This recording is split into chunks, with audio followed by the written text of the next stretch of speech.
આવે છે આ લોકોને ખાવાની. એટલે તો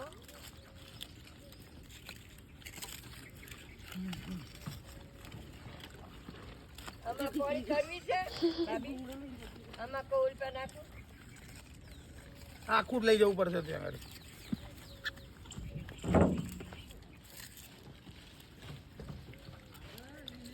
પૂરી દઉં પછી પૂરી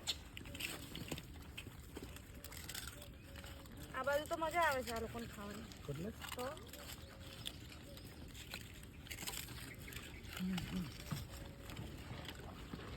આમાં કોળી કરવી છે ભાભી આમાં કોળ પર નાખું આખું જ લઈ જવું પડશે ત્યાં આગળ.